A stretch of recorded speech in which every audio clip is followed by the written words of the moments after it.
boa noite a todos. Sejam todos bem-vindos. Vamos dar início às nossas atividades da noite.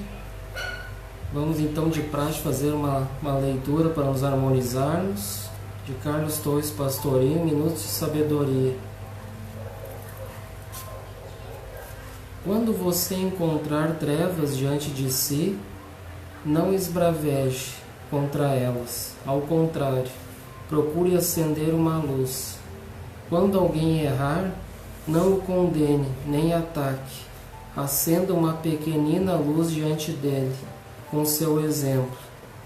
Nada melhor existe para ajudar aos outros do que mantermos nossa luz acesa, servindo nosso exemplo de farol para guiar o próximo. Mostramos-lhes o caminho da subida.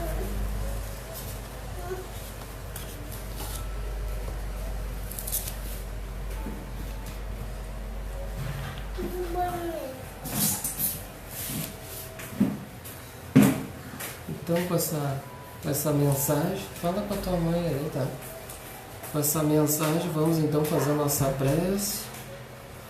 Convidamos a todos, vamos elevar nossos pensamentos, nossos sentimentos a Deus, nosso Pai, e rogando a Ele a assistência dos nossos mentores amigos, que nos inspire nessa noite e que aqui possamos ser apenas humildes instrumentos de auxílio, de levar a mensagem cristã a todos os corações, e nesse clima de paz, de harmonia, não só aqui dentro, mas também nos vizinhos, a todo o bairro, a todos os irmãos que estão participando conosco, encarnados e desencarnados, aqueles que estiverem vibrando positivamente nos seus lares, que todos possam receber o amparo.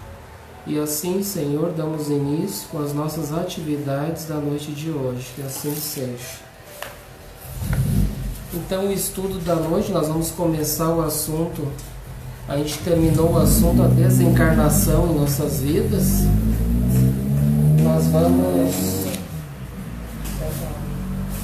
Nós vamos então agora fazer o estudo.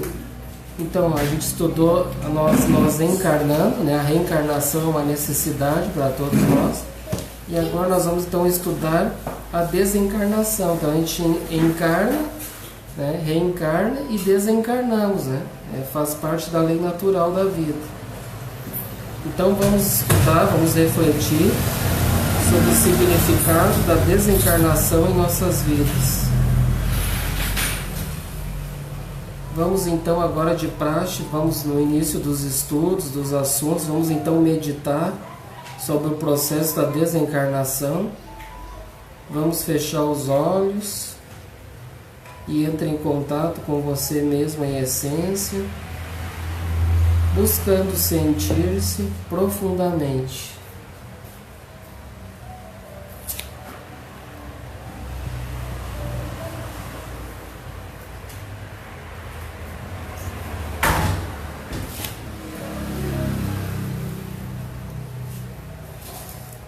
Busque se sentir um espírito imortal.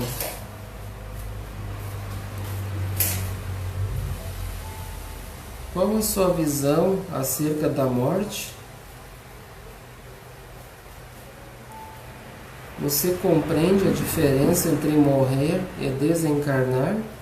Ou para você ambos os processos são a mesma coisa?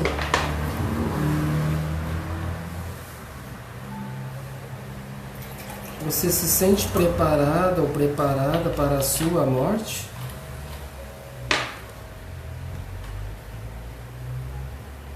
Como você se prepara para a sua desencarnação? Deixe os seus pensamentos e sentimentos fluírem, evitando qualquer mascaramento, num processo de auto-engano. Seja verdadeiro ou verdadeira com você, analisando-se com autenticidade.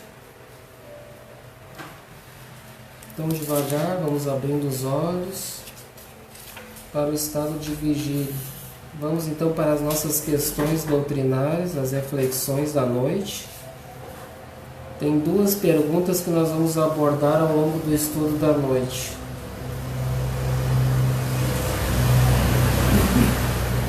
primeira é: existe diferença entre morrer e desencarnar?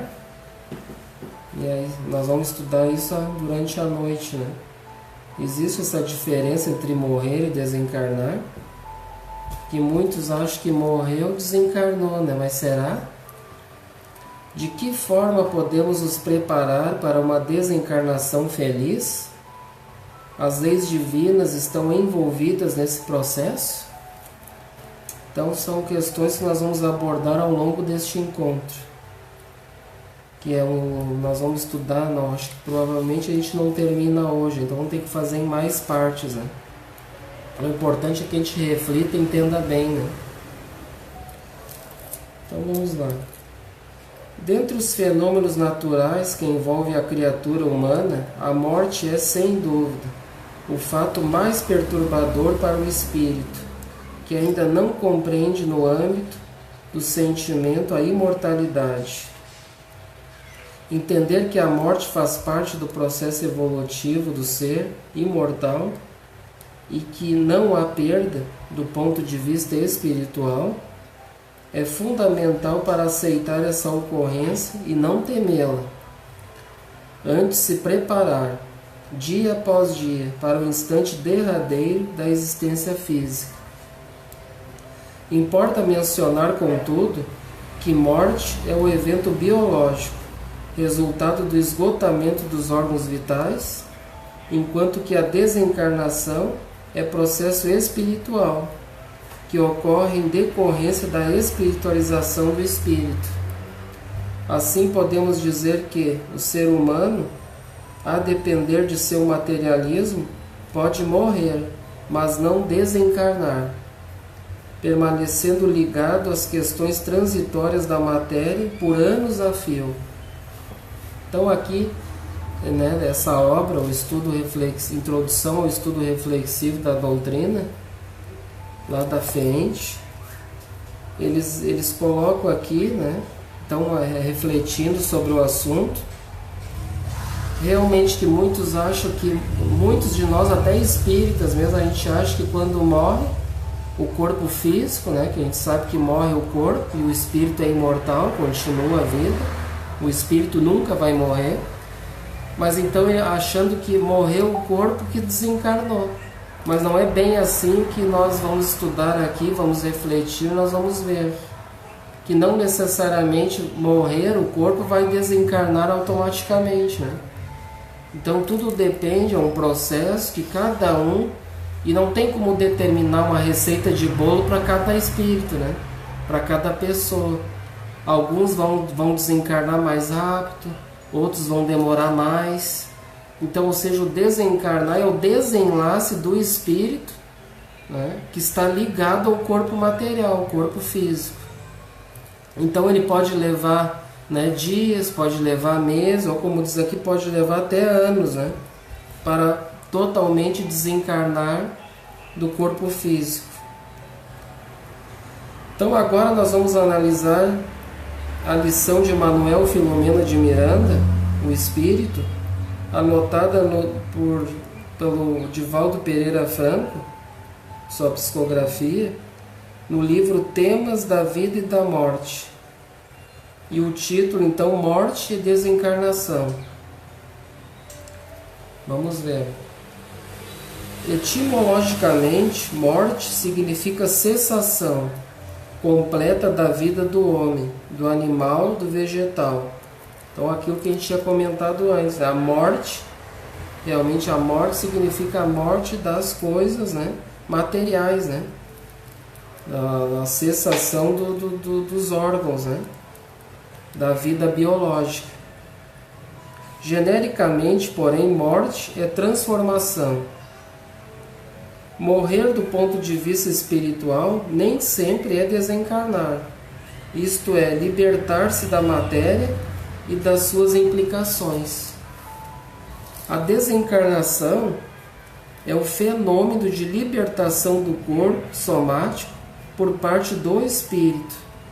Então é o que a gente estava comentando antes. Agora aqui o benfeitor Manuel Filomeno de Miranda, Espírito, né, está colocando aqui para nós realmente essa situação, né? Que desencarnar é um fenômeno de libertar-se do corpo, né? Que por sua vez se desimanta dos condicionamentos e atavismos materiais, facultando a si mesmo liberdade de ação e de consciência. Então o espírito vai ter a sua liberdade, né, ao mundo espiritual, então retorna ao mundo espiritual, então totalmente liberto dos laços, né, que prendiam o corpo físico, e então vai começar a ter novamente a sua consciência, né? A morte é um fenômeno biológico, término natural da etapa física, que dá início a novo estado de transformação molecular. Então aqui a morte todos os fenômenos biológicos, a sua morte, né, o seu término da etapa aqui evolutiva da Terra, ou de outros, de repente, outros orbes, né? Aqui no nosso, o que acontece? Aqui ele diz, ele vai dar início a novo estado de transformação molecular. Ou seja, do pó, né, do pó vieste ao pó retornaste, né? Até essa questão está lá em Gênesis de Moisés. Ou seja, então o corpo físico, né, ele vai retornar à Terra, né? Ele vai estar, a gente sabe que a maior parte, principalmente de nossos corpos físicos, são enterrados, né, ou são cremados alguns, mas igual fica aqueles resíduos ali, ou aqueles que estão na Terra, ele vai voltar para o todo, né, para a Terra, e vai gerar novas moléculas, né?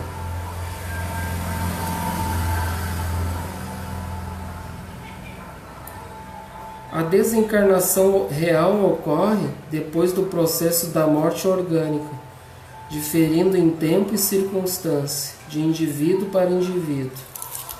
A morte é a ocorrência inevitável em relação ao corpo, que em face aos acontecimentos de vária ordem, tem interrompido os veículos de preservação e de sustentação do equilíbrio celular, normalmente em consequência da ruptura do fluido vital, ou também princípio vital, né?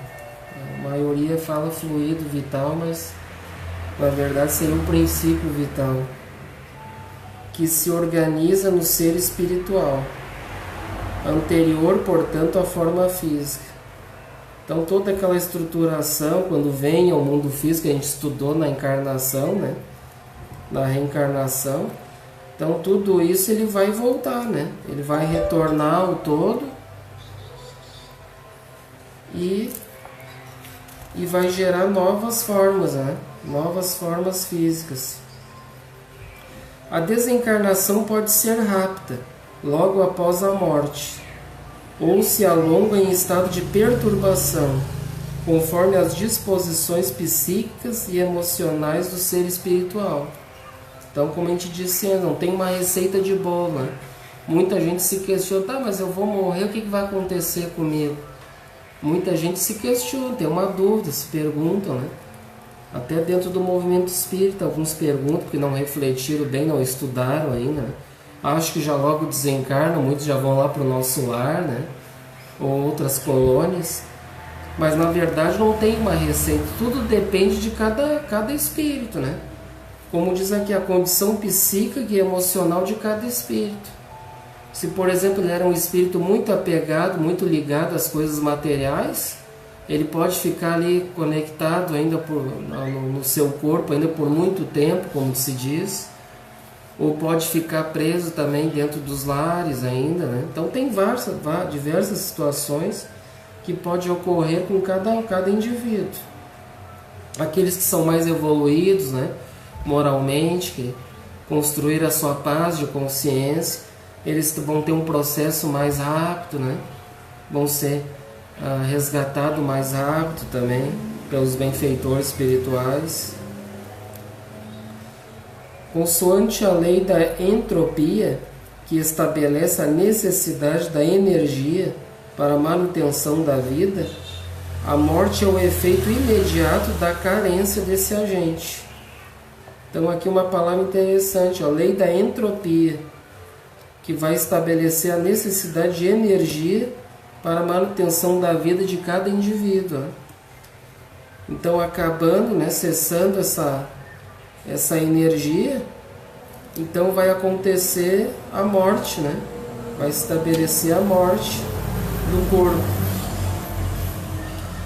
E aí então esse efeito vai de imediato, né, seja pouco a pouco, pelo envelhecimento dos órgãos que já não se renovam, ou mediante a violência de qualquer modalidade, que ele impede a sustentação das moléculas, que se aglutinam sob a sua força de coesão.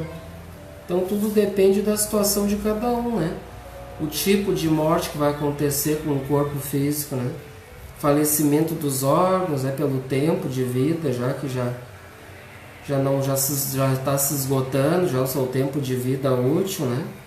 Por causa da sua idade avançada, ou por causa de doenças, lesões, né? Enfim, tem vários tipos de mortes que podem ocorrer, né? Nos nossos corpos físicos. E aí então que vai se cessar essa energia que dá manutenção da vida. Algum comentário aí? Está acompanhando aí? Então, a fim de corroborar o entendimento do benfeitor espiritual, vamos então buscar agora no Livro dos Espíritos. Então agora a gente já refletiu um pouco desse texto do Manuel Filomeno de Miranda, né, que ele fala sobre a desencarnação, tudo aquilo que a gente comentou antes, né? Tem umas coisas bem interessantes, afirmando aquilo que o texto antes, inicial do livro, né, que fizeram um resumo sobre isso. Então agora nós vamos lá para o Livro dos Espíritos. O Livro dos Espíritos aqui.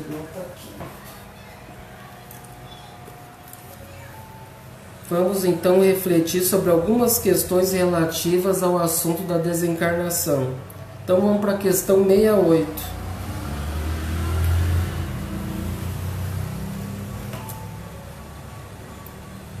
Questão 68. O Kardec pergunta. Achou? Ele pergunta: qual a causa da morte dos seres orgânicos? Então o Kardec foi objetivo, ele quer saber qual que seria a causa dessa morte dos seres orgânicos. Aí os benfeitores respondem uma resposta bem curta e bem objetiva: esgotamento dos órgãos. Ou seja, então a causa da morte dos seres é o esgotamento de algum órgão vital que vai se cessar a vida mecânica, né? A vida orgânica deste corpo. Tem algum comentário aí? Não? A mãe mandou boa noite. Uhum. Tem algumas participações aqui. Uma boa noite aos irmãos que estão chegando. A minha mãe está participando, um abraço. O seu Hugo também, nosso irmão, nosso amigo, seja bem-vindo, aí participe conosco. Um abraço à Ana Terezinha também. Então vamos lá. Então aqui o Kardec não está satisfeito com a 68, foi uma resposta bem curta, né, bem objetiva, mas ele não satisfeito, né, ele quer indagar mais. E aí então tem as subperguntas dentro das perguntas. Às vezes tem A, B, C, às vezes tem até D dentro do Livro dos Espíritos, né? Então além de 1018 ou 1019 perguntas que tem no Livro dos Espíritos, tem muito mais na verdade, né, que isso, através dessas subperguntas. Então, na letra A, ele pergunta: poder-se-ia comparar a morte à cessação do movimento de uma máquina desorganizada? Então, aqui ele fala, né? Seria cessar a vida dessa máquina que está em desalinho? Aí os benfeitores respondem: sim, se a máquina está mal montada, cessa o movimento. Se o corpo está enfermo, a vida se extingue. Então, na verdade, sim, né? Acontece essa desorganização, né, do organismo físico e que pode gerar, então, acontecer essa morte desse corpo. ou dessa máquina, como diz aqui, né, que está mal organizada, e aí então ela vai cessar o movimento, né? E se está doente, dependendo da doença, também a vida pode se extinguir também, né? Então aqui diz, ó, pelos textos acima podemos compreender que a morte do corpo físico ocorre após a extinção do fluido vital, ou princípio vital, né? Mais corretamente falando. Então esse princípio derivado do fluido cósmico universal, o qual estudamos no encontro de número 9, é o responsável pela manutenção da vida orgânica durante a encarnação. Então, cada um de nós vamos ter, né, esse princípio vital, que quando é feito o nosso projeto reencarnatório para o nosso corpo físico, está vindo a este orbe, então ele vem com esta carga, né, de princípio vital, de energia que vai então vitalizar esse corpo físico e que vai dar uma vida de X, uma vida de anos X para cada espírito, né, cada pessoa. Às vezes tem pessoas que de repente vêm com uma programação aqui na Terra para viver, por exemplo, 80 anos, mas aí de repente ela começa a não cuidar da sua saúde, desencarna com 70, com 60, porque não cuidou, né, do seu templo, do seu corpo, e aí então interrompe essa vida antes de se terminar essa extinção do princípio vital, que é essa carga de energia que todos nós temos, é como se fosse uma bateria para nós, né, que vai dar vida, né? E aí então essa carga ele vai ficar, né, num período ali de perturbação, até ele ir perdendo essa carga aí de energia para então realmente começar o seu processo desencarnatório. E aí a gente convida a todos que explica bem isso aí, quem quer saber sobre isso, no livro Memórias de um Suicida, que é uma obra fantástica, que explica bem lá, né, sobre o Vale dos Suicidas e aqueles que interrompem a sua vida antes de suas programações, né? Então eles tiram as suas vidas e ficam neste vale, que é totalmente ali, é cuidado, digamos assim, por uma equipe de Legião dos Servos de Maria, que está lá nesta obra. E lá então eles cuidam desses espíritos e então vão, de acordo com cada um deles que estão ali, conforme ele vai, se faltava 10 anos, 20 anos para ele cessar aquele princípio vital do seu corpo, perispiritual ali, ele vai então, ele vai ficar aquela quantidade de anos ali até totalmente se extinguir aquela carga que ele tinha, que era para ele ter vivido aqui na carne, no corpo físico. E aí quando se extingue, então eles vêm, recolhem aqueles espíritos aí, então, e levam para um atendimento então lá na casa de Maria, né? Que é a nossa mãe Maria, então ela tem ela se incumbiu dessa tarefa, né, de auxiliar todos esses irmãos que se suicidam, né, que tiram as suas vidas. Aí ela pegou uma tarefa bem árdua, né, mas por nada melhor do que um amor de mãe para cuidar esses doentes, né, da alma, que não entendem ainda o quão é importante, né, o processo da vida aqui na Terra, né. E aí depois eles vão aprender lá, vão estudar, vão aprender sobre isso. Que o espírito Camilo lá, ele relata bem lá como é que funciona a colônia lá de Maria, né? E então traz essa obra através da psicografia de Ivone do Amaral Pereira. É uma obra fantástica. Então vamos continuar aqui. A esse respeito, Allan Kardec interrogou os espíritos da codificação. Vejamos. Vamos voltar agora à questão 64. Kardec pergunta: vimos que o espírito e a matéria são dois elementos constitutivos do universo. O princípio vital será um terceiro. Agora aqui ele coloca no princípio vital, né? Lá no Livro dos Espíritos, né? que seria o mais correto, né? E aí, gente, o importante é nós entender bem a pergunta primeiro, né? Vimos que o espírito e a matéria são dois elementos constitutivos do universo. E o princípio vital será um terceiro elemento? E aí, gente?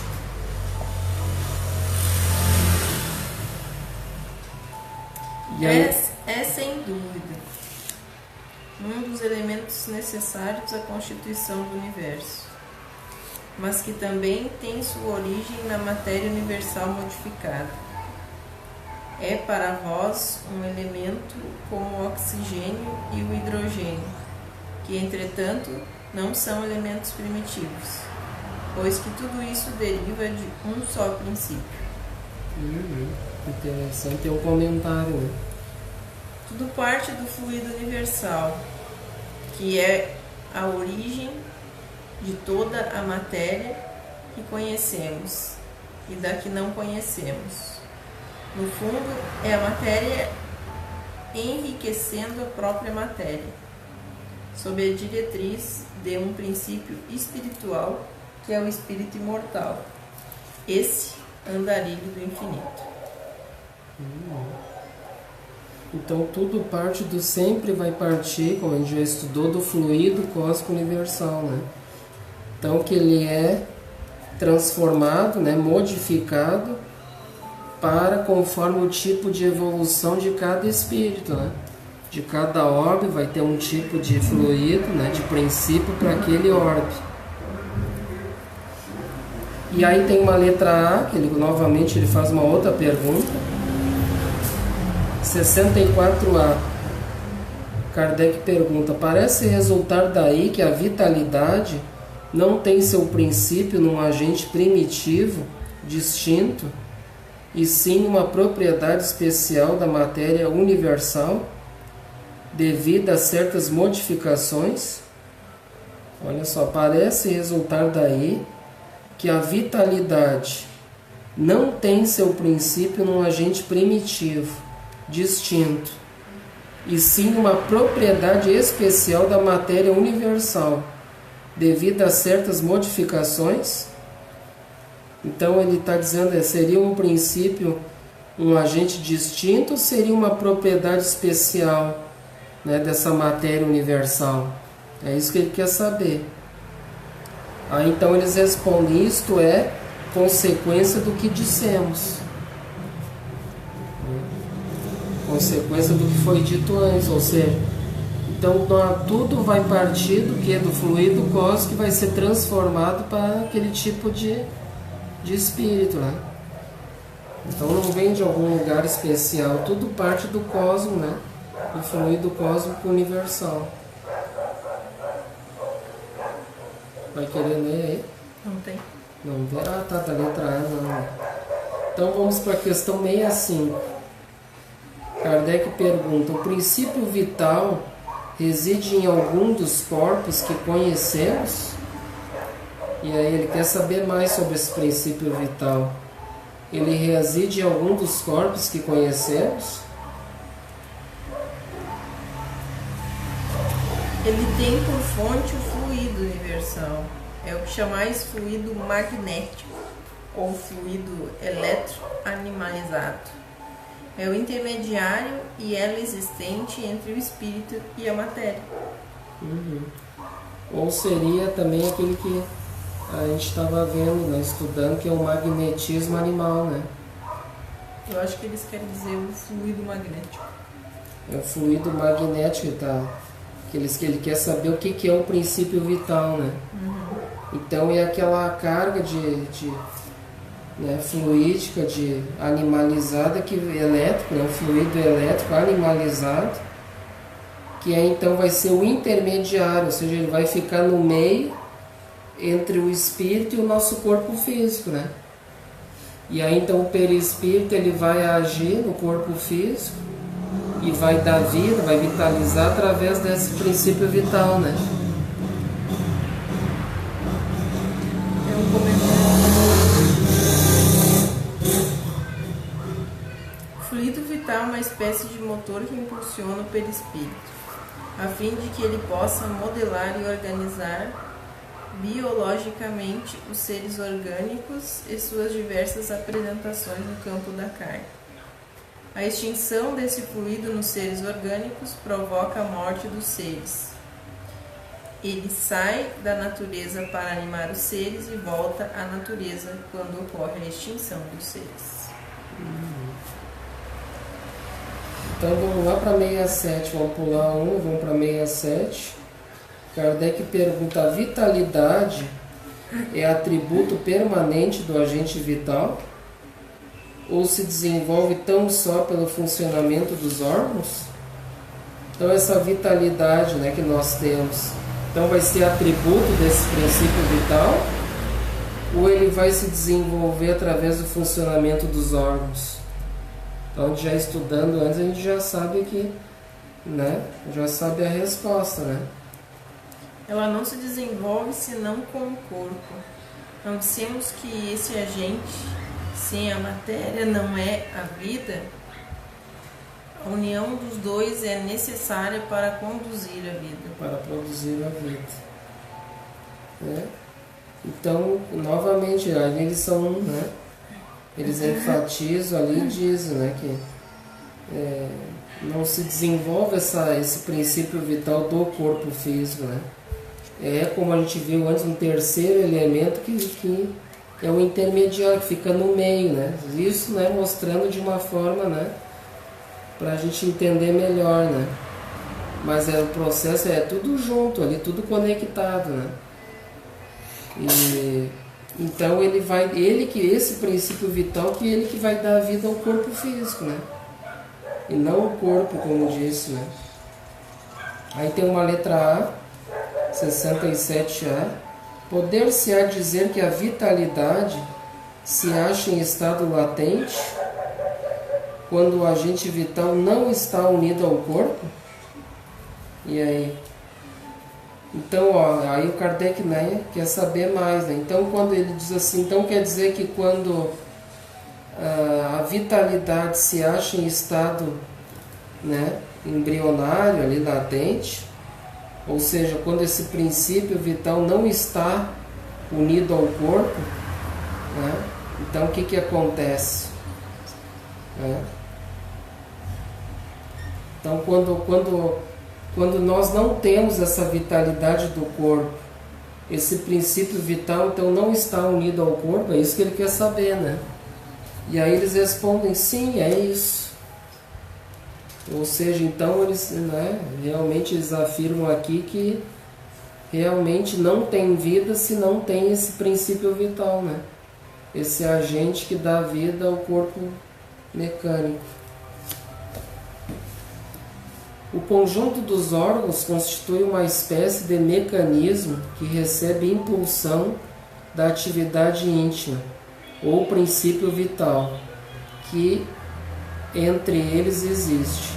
O princípio vital é a força motriz dos corpos orgânicos, ao mesmo tempo que o agente vital dá impulsão aos órgãos. A ação destes entretém e desenvolve a atividade daquele agente, quase como sucede com o atrito, que desenvolve o calor. Então é uma ação desse princípio vital, desse agente, né? É como se fosse uma força motriz, e podemos dar outro exemplo como se fosse uma energia elétrica, né? A eletricidade, porque a eletricidade ela faz funcionar um motor, né? E às vezes tem motores que são imensos, né? Do tamanho de uma casa, tem motores enormes que funcionam a energia elétrica. E o interessante é que a gente não vê essa energia elétrica, né? Se a gente pegar, abrir ali um fio, nós vamos ver o cobre, mas a gente não vê a energia que passa por ela, né? Então é mais ou menos o exemplo que a gente pode dar desse nosso princípio vital, que é uma força motriz que também que faz com que dê, né? Faça dar combustão para que os órgãos físicos então funcionem, né, no nosso corpo físico. O fluido vital, portanto, né, o princípio vital, é o princípio da vida humana, cuja conservação depende das nossas ações e é de responsabilidade de cada um. Todos nascemos com a carga de fluido de princípio vital suficiente para que a encarnação dure o tempo necessário, conforme a programação espiritual prévia. Então aqui eles estão comentando lá no livro aquele pequeno comentário que a gente tinha feito antes, né? A respeito da obra aquela do Memórias de um Suicida, que explica bem essa interrupção da vida antes, né? Da programação espiritual, da desencarnação, da morte, né? No caso. Esse princípio, todavia, pode ser renovado ou desperdiçado. A renovação ocorre de forma natural, pelo funcionamento dos órgãos do corpo, por meio de atividades enobrecedoras, como a oração, a meditação e também através do passe, que nada mais é do que transmissão dessa energia, né? É a transmissão desse magnetismo vital de um espírito para outro, encarnado ou desencarnado. Já o desperdício, fato comum na vida humana, pois que a grande maioria ainda não reflete acerca do respeito ao corpo e à vida, é efeito das horas mal aproveitadas, quando escolhemos o prazer a qualquer custo, em detrimento do bem viver. Então aqui a gente refletindo bem aqui sobre isso, né? A gente vem então com aquela carga de princípio vital X, né? Para X anos de vida, mas só que através da minha imprevidência eu cometo então equívocos, né? Com a minha saúde, desperdiçando ela em coisas não edificantes, né? Não saudáveis, podemos dizer, né? Prejudicando a minha saúde e também essa carga de fluido aí que pode ser desperdiçada também, né? Então é muito importante a gente, agora entendendo esse processo, a gente dar o devido valor, né? Por isso que Jesus diz para a gente cuidar do nosso templo, do Senhor, né? Que é importante, né? Ter um cuidado com ele, né? Para não ficar desperdiçando, né? Com coisas que pode levar até uma desencarnação, né? E aí sabe, por nós sermos ainda imperfeitos ainda, muitos de nós, a gente às vezes a gente sabe muitas vezes que tem coisas na vida que a gente sabe que faz mal, né? Que prejudica a saúde muitas vezes, mas por causa da nossa imprevidência muitas vezes, né? Dos nossos instintos ainda animais que ainda tem dentro de nós, né? Então eles acabam vencendo a gente e a gente acaba então muitas vezes cometendo equívocos, né? Equívocos em vários sentidos, né?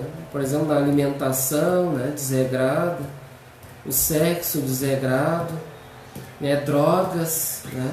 Drogas também, todos os tipos de droga também causa esse equívoco grave aí que pode interromper uma vida, né? Que teria que durar mais tempo, né? Então vamos agora refletir aqui um outro texto de Manuel Filomena de Miranda, o Espírito, a psicografia de Divaldo Pereira Franco. Não, desculpe, é o mesmo texto, tá, gente? Então eu não tinha terminado aquele texto antes, nós vamos retomar o texto. É o mesmo texto. Tendo-se em vista que o homem procede do mundo espiritual, a morte é o veículo que o reconduz à origem, onde cada qual ressurge com as características definidoras das suas conquistas. Então a gente sabe que todos nós um dia vamos voltar para a nossa pátria espiritual, né? E vai nos reconduzir então às nossas origens, da onde a gente realmente veio. Ao contrário que muitos acham que a gente veio daqui, né? Do mundo físico, planeta Terra. A gente não começou aqui, na verdade, né? Nós todos somos espíritos, a gente começou espírito e primeiro foi criado o espírito, né? Depois a gente começou então a ter vidas aí em planetas, né? Em orbes. Então, de acordo, né, com as características definidoras das conquistas de cada um, né? Quando Jesus diz a cada um segundo as suas obras, né? Que tipo de obras a gente realizou aqui na Terra? Se foram boas obras, a nossa consciência vai dizer, né? Ela vai dar a paz de consciência que vai nos dar a resposta que realmente a gente fez o melhor possível aqui. E que com certeza nós vamos para um local adequado, conforme o nosso psiquismo, que o benfeitor comentou até no texto, né? Quando a gente estava lendo o texto antes e dando continuidade agora. Ele diz assim, ó, morrer é, portanto, muito fácil, né? Isto é, interromper o ciclo orgânico, o que, entretanto, não significa deixar de viver. Desde que indestrutível, a vida ressurge sob outro aspecto, sem que haja cessação do seu curso, ou outra qualquer forma de aniquilamento. Porque a vida se encontra submetida a leis invioláveis na sua estrutura íntima. O próprio ato de morrer... Ficou meio amarelo, que estranho. O próprio ato de morrer, não poucas vezes, é precedido de exames e estudos por parte dos espíritos, encarregados de manutenção da vida. Então, ó, o próprio ato da morte, não poucas vezes, é precedido de exames e estudo através dos benfeitores espirituais, né, que são os mentores dos homens dedicados a auxiliar no desenvolvimento intelectual, intelecto moral, a que todos somos submetidos como encarnados ou desencarnados. Então a gente vai passar por uma reflexão ali junto com os benfeitores, né, para analisar cada caso, o caso de cada um. Aí tá tudo ok aí? Tá tudo bem, que ele ficou meio amarelo aqui. Configuração do celular do Ah, tá, melhor, né? Então vamos aqui continuar, ó. Na faixa em que se encontram os mais simples espiritualmente, cujas vidas se desenvolvem nas áreas das experiências mais instintivas, quais a alimentação, a reprodução, o repouso e o prazer, a ocorrência da morte se dá através de automatismos previstos pelo processo natural de evolução, num ir e vir que facultará condições para que sejam atingidas etapas de maior relevância. Então aqui ele diz, né, de acordo com aqueles que ainda, né, ou seja, os simples espiritualmente, aqueles ainda que não desenvolveram ainda, né, a sua consciência ainda numa proporção ainda de reflexões maiores sobre a vida, sobre as questões espirituais, as leis de Deus, né? E aí então eles têm uma vida automática, como diz aqui, né? Eles comem, dormem, se reproduzem, né? Vão ali atrás dos seus alimentos ali. E tudo isso então um dia vai ser atingido, né? Através de etapas de maior relevância. Então eles já tem os espíritos encarregados que já sabem da condição espiritual desses espíritos, né? Que não tem muita bagagem ainda, muito conhecimento das questões espirituais ainda. E aí, então é um processo de ida e vinda muito rápidos, né?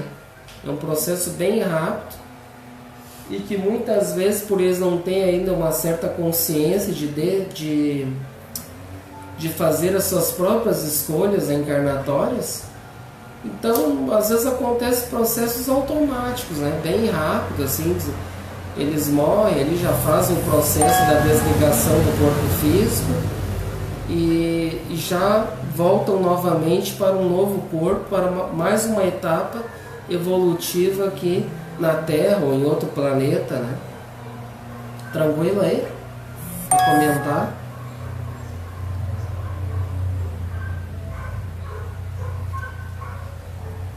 Nas fases em que o instinto mais dominador sucedem às aspirações do discernimento, dos ideais e compromissos nobres, o livre-arbítrio, comandado muitos dos mecanismos morais, propicia os cuidados dos instrutores desencarnados que se encarregam de estabelecer os períodos de aprendizagem no corpo, de acordo com os compromissos pretéritos no campo das conquistas e dos prejuízos adquiridos pelo ser em crescimento.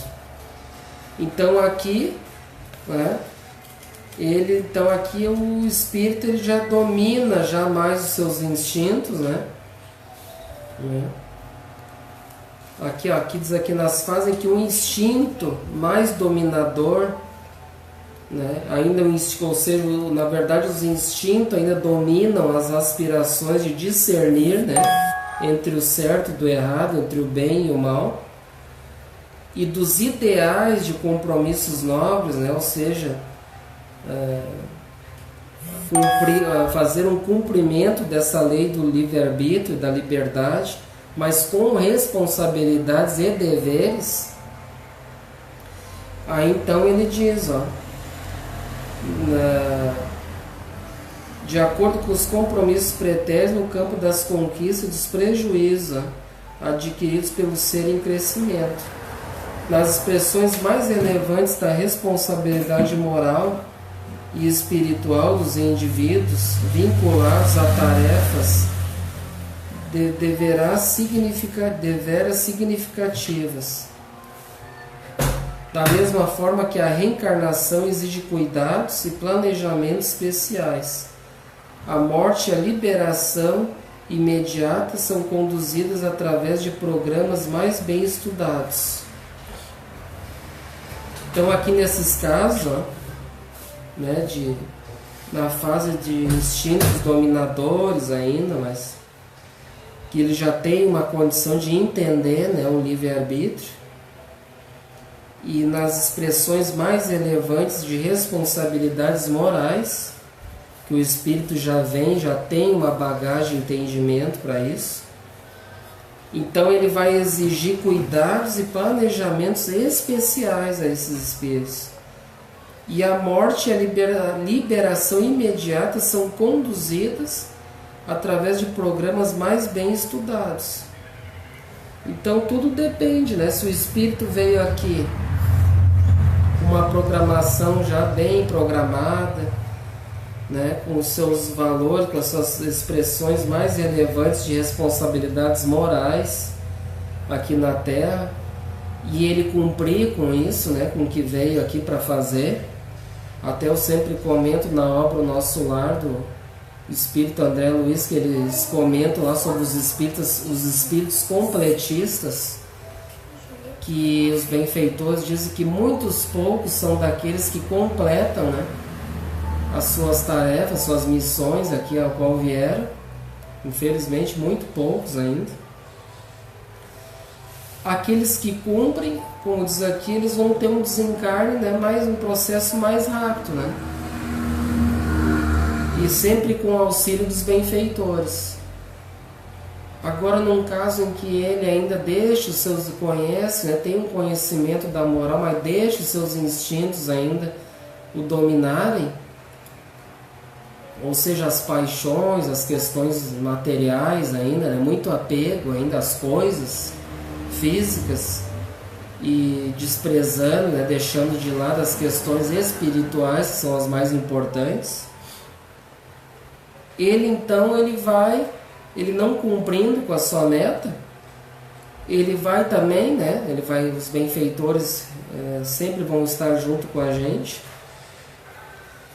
Eles vão, com certeza, eles vão nos auxiliar, mas o processo pode ser mais demorado, como foi dito antes, né? um desenlace não tão fácil, né? Vai ter que ser uma estrutura bem elaborada, um planejamento bem trabalhado pelos benfeitores para auxiliar esse espírito, né? Que ele pode até ficar, como disse ali, pode de repente até ficar por anos ali, né? Perdido ali, sem saber o que está acontecendo, né? Então, como a gente disse antes, tudo depende a cada um, né? Como Jesus diz, a cada um conforme as suas obras, né? Perante as suas consciências.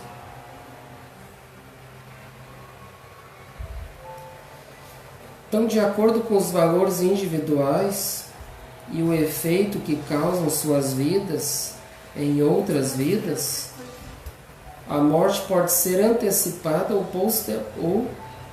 postergada, considerando-se os benefícios que decorrem da interrupção da vilegiatura carnal. Então, aquilo que a gente comentou há pouco, né? Certamente, nas outras faixas do processo evolutivo, a morte pode ser precipitada tanto quanto retardada, graças ao desgaste ou prolongamento das forças vitais mantenedoras do corpo, como resultado do uso que se permitam às criaturas. Aquilo que a gente comentou antes, né? Pode acontecer uma precipitação, né?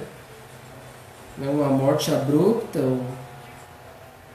ou então um desgaste, né? destes órgãos físicos que a gente comentou, né? Através das nossas imprevidências. Aqui continuando, no suicídio direto, violento, a morte não liberta, produz ao contrário o prolongamento das aflições, aumentadas pelas dores morais e pelos fenômenos decorrentes da imantação do espírito ao corpo, pelas fixações mentais geradoras das sensações novas e rudes, que enlouquecem quase sempre todo aquele que planejou fugir, sendo pela vida surpreendido mais adiante. Então aqui ele está comentando aquilo que a gente fez um comentário lá no início, né?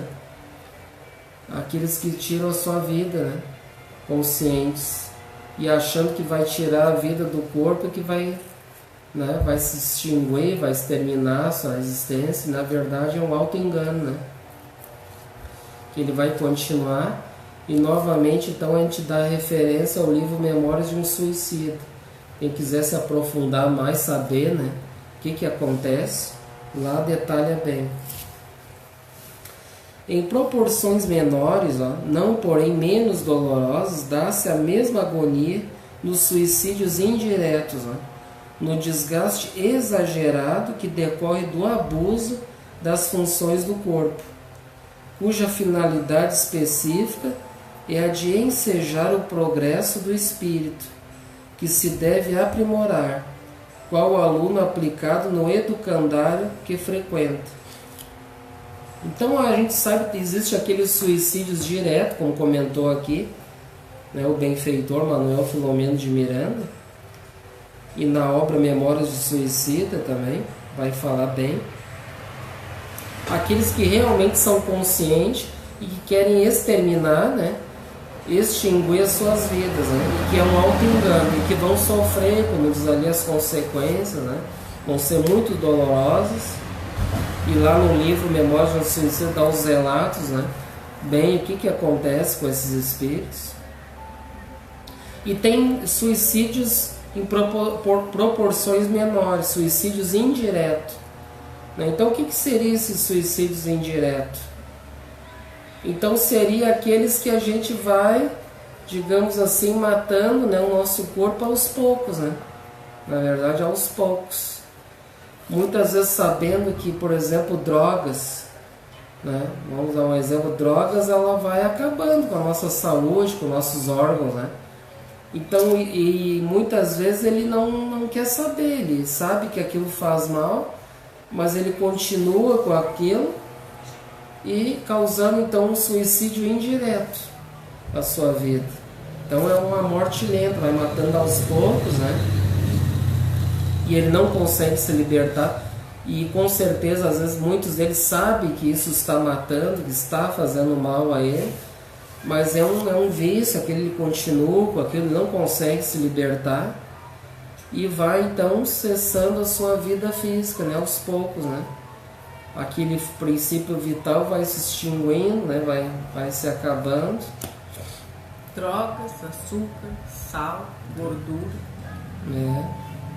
Drogas, tudo que é tipo de coisa que hoje na internet tem de tudo, né? Explica tudo ali, bastante informações, né?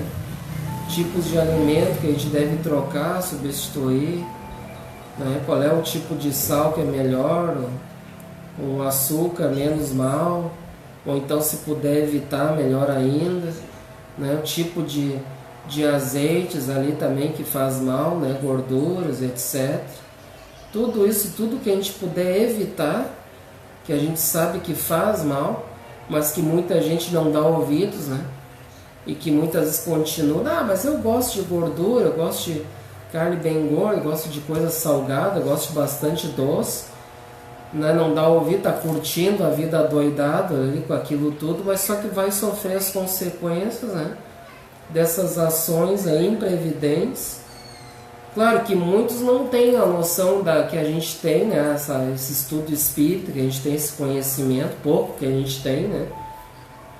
Dessa moral, né? Dessa questão de cuidar, de preservar a vida física e também dar valor ao espiritual. Muitos não têm esse conhecimento. Então eles sabem que faz mal, mas eles não sabem as consequências, né, que vai acontecer após, né, a morte do corpo físico, que muitos acham que morreu, acabou tudo, né? E aí então eu vou beber, vou comer tudo que eu vejo pela frente, né?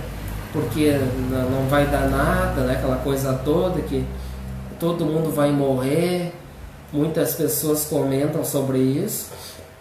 Mas só que também é uma imprevidência, né? Que, claro, aquele que sabe, né? Como Jesus diz, aquele que sabe, muito será cobrado a sua consciência, né? Pelo ato imprevidente que cometeu. Aquele que cometeu e não sabe, né? Ou seja, parcialmente sabe que faz mal, mas ele não sabe das consequências, não tem conhecimento das questões espirituais da vida. E aí então, digamos assim, que ele não vai ter um sofrimento tanto quanto aquele que sabia e cometeu, né? É isso, dona Dulce? É. Até porque daí a consciência dele não vai cobrar isso. Uhum. Então, como a gente disse antes, né? Ninguém é perfeito, nós somos perfectíveis, né? Cada um sabe da sua luta que tem diária, né? Muitos de nós a gente sabe que a gente deve cuidar, né? Muitas coisas a gente... por exemplo, a gente já conseguiu, eu consegui já reduzir a gordura. Já é uma vitória, né? Ótimo, né? Eu consegui tirar o sal, reduzir o sal. Eu consegui diminuir o açúcar, que eu tanto gostava. Isso são vitórias, né? São vitórias e tem que fazer um grande esforço e seguir em frente, continuar, né? Porque os atrativos da vida, a própria mídia hoje, ela vende uma farsa, né, para todos nós, né? Mostrando ali muitas vezes propagandas de bebidas alcoólicas que, né, mostrando todo mundo feliz, alegre, bebendo, venha beber com a gente. Eu lembro muito bem daquela propaganda, né, fazendo propaganda da Kaiser, não fazendo propaganda, mas comentando que ele fez bastante sucesso, né? Aquele baixinho, lembra? O famoso baixinho da Kaiser, lembra? Então ele era o bambambam, né? Onde ele estava, todo mundo queria abraçar o baixinho, ele, vamos tomar uma casa, né? Para ficar feliz. E aí era uma felicidade só, né? Então o que a mídia vende hoje, né?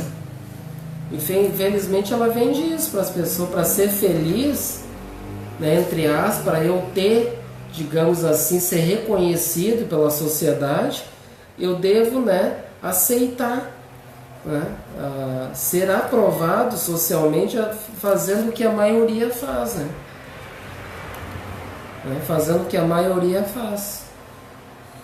E aí então ele vai, né, vai sofrer as consequências como todos vão sofrer, né, um dia, né, através das suas imprevidências, né. Quando a gente sempre comenta, quando Paulo nos diz, né, tudo nos é lícito, mas nem tudo nos convém, né, nem tudo nos edifica. Porque se eu sei que me faz mal, então eu vou fazer um esforço para evitar, né. Não, isso aí para mim não quero, isso aí me faz mal, então eu vou evitar, né. Então a gente deve fazer os esforços, né? E não ir na onda da sociedade, que a mídia, a sociedade de hoje, ela vende uma falsa felicidade, né? Os próprios produtos que a gente compra hoje no mercado, a gente tem que ter um total cuidado, né? Produtos transgênicos ali, cuidar. Hoje nas embalagens ainda vem avisando ali, às vezes bota bem pequenininho um Tzinho ali dentro de um triângulo, né? E aquilo ali, gente, aquilo ali é um veneno brabo, né? Então a gente tem que procurar, e quando for no mercado, procurar evitar esses produtos aí, né? Que são geneticamente modificados. Transgênicos. Que eles colocam ali, os cientistas colocam bactérias ali, vírus naqueles genes ali, naquelas plantas ali, né? Que elas ficam mais resistentes a pragas, né? E que ela pode gerar um grande mal dentro de nós, hein? Então a gente deve evitar, né? Ah, mas eu gosto daquele produto e o outro é mais caro, não tem, mas tem que se virar, tem que procurar, achar alternativas, né? Aqui a gente está dando uma ideia, né?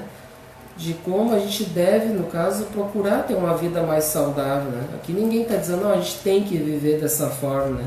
Não, como diz aqui, nós temos o livre-arbítrio. Cada um vai seguir aquilo que acha que convém a ela, né? Ninguém está aqui como doutor da verdade, dizendo que tem que fazer, que não tem que fazer, que a doutrina espírita é como Jesus fazia, ele convidava, né, orientava, quer, não quer, um dia vai querer, só que vai ter as consequências das nossas escolhas, né? Das nossas imprevidências. Isso vai ser inevitável, porque vai entrar a lei de causa e efeito, né? Eu me lembro quando eu era desse mundo, eu não conhecia a doutrina ainda. As pessoas me convidavam para... Ah, Dulce, vamos lá no barzinho.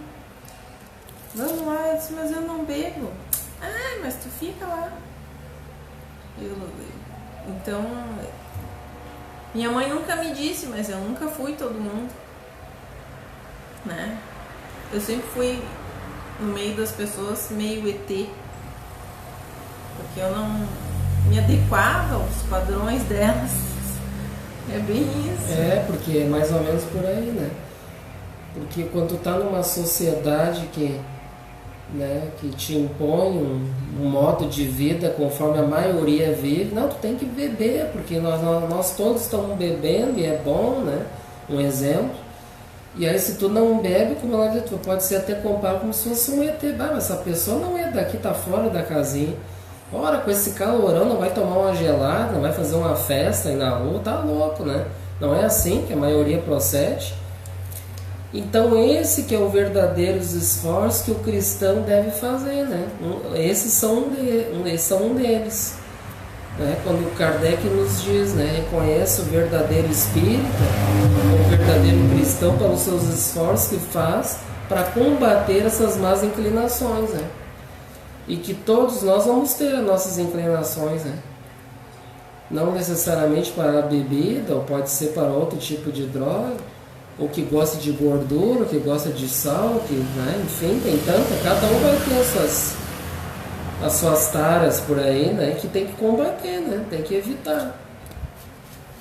Claro que a gente sabe que é muito mais importante a gente fazer esforço no sentido vertical, né, a gente procurar através da oração, tudo, fazer os esforços morais, mas isso faz parte de a gente praticar, né, as leis divinas, né, que está incumbida as leis, né, as leis da vida, né? Que a gente deve dar valor, porque se a gente está vivendo a vida aqui, a gente deve viver da melhor forma possível, né? Que como a gente comentou no estudo passado, a reencarnação deve ser uma dádiva, né? Deve ser uma conquista que muitos gostariam de estar aqui, né? Então a gente deve refletir bem. E que muitos acabam em tragédias, né? Tragédias morais, né? E que vão sofrer muito, né? Vão desperdiçar uma chance, né? Que pode talvez não conseguir uma nova chance aqui novamente, né? Não talvez aqui, mas talvez volte para um mundo que está iniciando, ou outro planeta que esteja em expiações e provas, né? Mas, né, tem um pessoal que trabalhava comigo que dizia também, né? A doutrina espírita, ela ensina o livre-arbítrio. É a primeira coisa e é o que eu mais gosto nela, é o livre-arbítrio. E o pessoal dizia, se tu sabe a verdade, se tu já tem o conhecimento, se tu já estudou, cada um com seus problemas. É tu que decide. Tu quer sofrer? Fica à vontade. Pois é. Só que é importante, como foi importante tu colocar o livre-arbítrio, só que principalmente para nós espíritas, que a gente faz esses estudos e procura refletir bastante, né? Que nem novamente a gente vai dizer aqui, né? Que, mas os espíritas vão pensar assim, mas de novo esses assuntos sobre reencarnação eu já sei que a gente tem que reencarnar e tudo. Desencarnar também, né? A gente acredita que vai para o mundo espiritual, sei lá para onde, né? Então muitas vezes é falta de estudar e falta de refletir, né? Porque como tu colocou ali, o livre-arbítrio, principalmente para nós espíritas, e a gente já estudou em estudos anteriores, o livre-arbítrio ele vai acompanhar sempre, né, as virtudes ali, a lei de responsabilidade, né? Que nós temos a liberdade, mas nós somos responsáveis por tudo aquilo que a gente plantar, né? Tudo aquilo que a gente plantar, que a colheita vai ser inevitável. Lei de responsabilidade, lei de causa e efeito.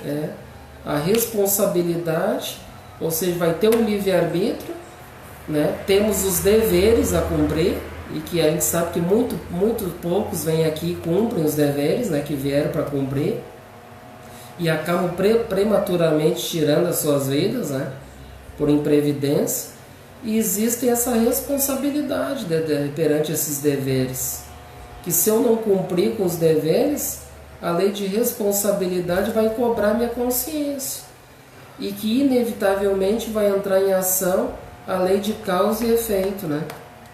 Então é muito importante a gente pensar sobre isso, né? Não é só o simples, que bom, se nós for pensar de um modo assim simplista, mas a doutrina espírita então tem o livre-arbítrio, é liberdade geral, então eu posso fazer tudo, né? Então eu posso beber, posso fazer o que eu quiser. Não, isso aí já no caso não é liberdade, isso é o que? Libertinagem, é diferente, né? É a mesma coisa de entrar dentro de uma casa espírita, nós devemos sim exercer, praticar a lei de liberdade. Todos temos liberdade dentro de uma instituição espírita, mas diferente da libertinagem, né? De chegar lá e todo mundo fazer o que quiser e bem entender, né? Que existem, né? A gente deve refletir bem, né? No que a gente está fazendo ali, respeitar, né? Cumprir as virtudes, né? Praticar, e tudo vai gerar consequências, né? Realmente. Então agora vamos voltar novamente para o... Acho que aqui eu não terminei ainda, né? Em outros casos, a desencarnação se inicia mesmo durante a vida física, através de atitudes idealistas, missionárias, em que a abnegação, a renúncia, o sacrifício, o amor, em dimensões mais amplas, sutilizam o peso específico da organização material, transformando as correntes de energia que transitam do ser espiritual para o corpo e vice-versa, agindo nos implementos orgânicos de forma menos densa. Então é o grifos da obra. Com certeza, né? Que nem, por exemplo, uma desencarnação, que nem, por exemplo, do nosso pai Francisco, que a gente tem todo o respeito por ele, né? nosso patrono, ele quando desencarnou como Francisco, ele, né, não precisou nem de ajuda, ele simplesmente sai do corpo, né, sai ali tranquilo e depois vai ali e dá. Diz que ele foi lá dar bênção ainda, né? Foi lá beijar o seu jumentinho, que eles carregavam o corpo lá depois da morte, né? Ele foi lá e deu um beijo lá de agradecimento ao jumentinho que ele tinha, né? Ele dizia que era o jumentinho dele, né? Então tudo depende, mas isso já é para um espírito já de outra envergadura, né? Que ele já é consciente, né? Já tem essa ciência, já sabe tudo como é que funciona, né? Nós ainda, a gente é muito ainda, né, a gente muito deficiente, a gente necessita de amparo, de ajuda ainda, porque a gente ainda tem muito que aprender, né? Somos muito imperfeitos, mas novamente a gente diz que somos perfectíveis, né? Então vamos para a questão 154 agora. Vamos pular lá para 154. Kardec pergunta: é dolorosa a separação da alma e do corpo? Ai, agora vai comer, o bicho vai pegar, né? E aí, será que vai doer? E aí, quando começa o processo de desencarnação, será que dói? Vamos ver o que eles respondem? Não. O corpo quase sempre sofre mais durante a vida do que no momento da morte. A alma nenhuma parte toma nisso. Os sofrimentos que algumas vezes se experimentam no instante da morte são um gozo para o espírito, que vem chegar o termo do seu exílio. Na morte natural, a que sobrevém pelo esgotamento dos órgãos, em consequência da idade, o homem deixa a vida sem o perceber. É uma lâmina que se apaga por falta de óleo. Aí está escrito lâmina? Está escrito lâmpada. É uma lâmpada. Lâmpada. Então é uma lâmpada ali que vai, né? Como se fosse uma lâmpada ali que vai acabar a energia, né? Aí vai ficar só o corpite ali. Um comentário. A morte, de um modo geral, não impõe nenhum tipo de sofrimento.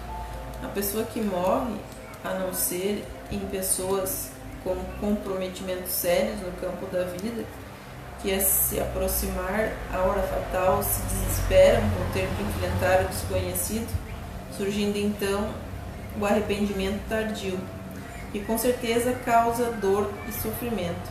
As pessoas de bem não sofrem, e a morte se assemelha a um sono profundo para acordar no mundo espiritual, amparadas pelos seus entes queridos que já a estavam aguardando.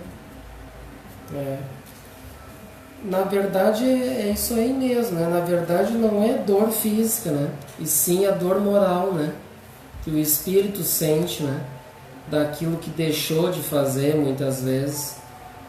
A gente comenta, né? Às vezes é importante, né? Os trabalhos mediúnicos, muitos espíritas, né? Acho que o trabalho mediúnico é para ajudar os desencarnados, né? Mas na verdade ajuda muito mais a nós mesmos, né? Porque cada trabalho mediúnico assim que a gente realiza, aquilo serve de lição para nós mesmos, né? Porque serve, se aquele espírito está ali, está num sofrimento e relatando o que aconteceu com ele, né? E dizendo, olha o que aconteceu comigo, né? Cuidado, não faça isso que você vai sofrer, né? E é uma lição muito grande para nossas vidas, né? Porque os trabalhos mediúnicos não precisaria ter, né? Na verdade, né? Na verdade existe para nós mesmos aprender e participar, né? Porque como é que era antes a doutrina espírita, quando não tinha mediúnico, como é que funcionava? Não tinha, né? Então quem é que realizava esse trabalho? Eram os espíritos, né? Não, eram as bruxas? As bruxas. Daí então era eles que realizavam, né? E eles podem realizar, mas eles querem que a gente participe para a gente ver, né? Sentir com nossos corações para ver o que acontece, né? E cada caso é um caso bem diferente um do outro. Não é? Pode existir casos parecidos, mas normalmente a maioria são muito diferentes. E nem tem casos quando, por exemplo, uma pessoa que desencarnou e veio e disse para nós, né, poxa, eu recebi os convites, tudo para aprender, né, para ir na casa espírita, que era tão perto ali, eu não ia. E aí eu fiquei só, né, passando o tempo, né, ficava em casa, olhando TV, novela.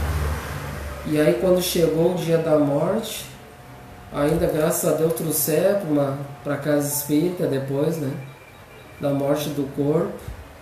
E ela mesma disse, né, e chorava, né, estava muito triste e arrependida, né, por que ela não veio, né, que ela não deu ouvidos, né, para a verdade, né, que estava ali bem perto ali para ajudar, mas a pessoa, e muitos fazem isso, né? E muitos, não vão dizer, e muitos até que estão dentro até das próprias casas espíritas que não refletem, pode acontecer casos até piores, né? Porque estava ali aprendendo, não refletiu sobre aquilo, e aí desencarna, acha que vai lá para uma colônia, ou então muitos já dizem assim, né? Mas não, eu vou lá pro hospital espírita, lá de Eurípides Barçanufo, né? Ah, eu já vou direto pro hospital, por quê? Porque a consciência já diz que tem alguma coisa que tá errada, né? Para desencarnar já ir direto pro hospital espírita, alguma coisa tá de errado aí, né? Tem coisas que tem que avaliar, tem que refletir. Porque, né? E muitos dizem, não, eu já sei que eu vou para uma colônia, pro nosso lar, eu vou pro hospital. Ou de repente muitos na verdade vão até perambular pelo umbral, né? Pelos umbrais, pelas regiões trevosas, que muitas vezes não deram ouvido, não deram ouvido para os benfeitores, né? Deram ouvido para os enganadores, achando que estava tudo bem, não refletiram os ensinamentos da doutrina para a sua vida. E aí, né, é uma coisa que foi um grande desperdício, né? Um grande desperdício. E que vai gerar consequências isso, né? Porque o simples fato de eu entrar em contato com o Consolador, com essa doutrina maravilhosa e ouvir, né, e aprender um pouco, já fica na consciência. Já fica. Eu disse, mas eu não vou querer mais nada disso aí, porque eu não quero compromisso, não quero me comprometer com isso. Então eu fico, né? Não quero, mas não adianta, já entrou em contato. Depois a verdade é que vai sofrer muito é a dor moral, né? Porque ele não foi para ali por acaso, né? Ele foi ali porque ele já tinha provavelmente que ter um contato com essa doutrina, tudo, né? E que não deu importância, que deu importância somente para as coisas materiais, né? Que não praticou as virtudes na sua vida. E aí então, como Jesus diz, né? E ninguém deve julgar ninguém, né? A gente aqui simplesmente a gente reflete, ninguém é perfeito, mas somos perfectíveis, né? E ninguém se coloca como dono da verdade, né? E Jesus mesmo nos ensina, não julgueis, né? Para não seres julgados, né? Porque com a mesma medida que eu julgar, né? Nós vamos ser julgados também. Então, na verdade, a gente tem que ter isso para lá. Quando a gente vê equívocos, a gente deve trazer como lição para nossas vidas, um aprendizado. Se tiver a oportunidade de conversar, né? Se conhece, melhor ainda, né? Mas aí às vezes tem toda aquela questão do orgulho, né? Às vezes pessoas que estão até dentro da própria família, como é que vai conversar? Mas quem é tu para me dar palpite, né, cara? Quem é tu? Fica aquela coisa toda, o orgulho, né? O egoísmo, né? E aí só depois quando desencarnar que vai aí entender, né? O que aconteceu, né? Aí depois pode ser tarde.